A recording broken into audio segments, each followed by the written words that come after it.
If anyone thinks the bitter competition between Chrétien and Martin was removed with him, think again. Today was only the opening gun and not the finish line. Another Sunday, another shuffle.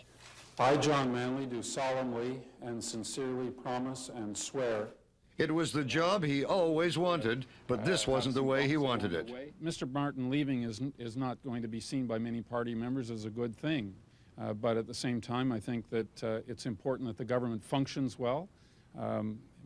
Many of us were concerned about the difficulties in maintaining true cabinet solidarity, as we must have in our system. Solidarity will still not be easy to come by. This Martin backer says his man will now be free to campaign openly across the country for Chrétien's job. Paul Martin would be able, ought to be able, in fact, in my view, should go and promote his vision of Canada publicly. As a convention of federal Liberals in Toronto broke up, many delegates were unhappy about the removal of the finance minister. Oh, that's a huge loss. That's a huge loss to Canada. It's a huge loss to even the Chrétien, the whole Chrétien 9 years. It's a loss totally.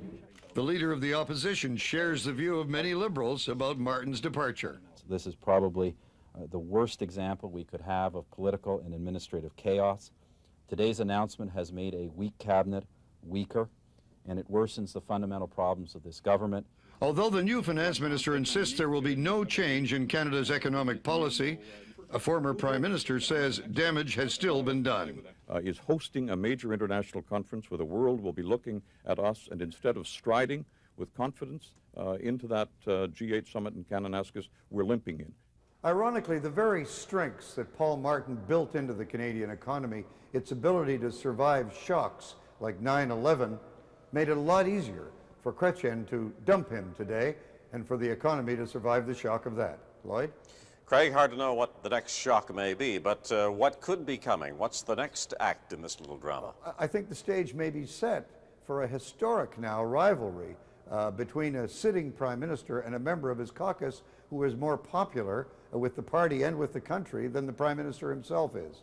Now, it's a little early to say that, but I think we've got to watch in coming days to see the reaction of Liberals, and particularly to watch and see whether some other members of the cabinet may decide to join Martin in walking out the door. Remember, that's eventually what did in John Diefenbaker.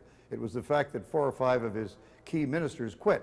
That's less likely with Liberals. As you know, that was the old Conservative Party. This is a Liberal Party, and their history is to rally around a leader.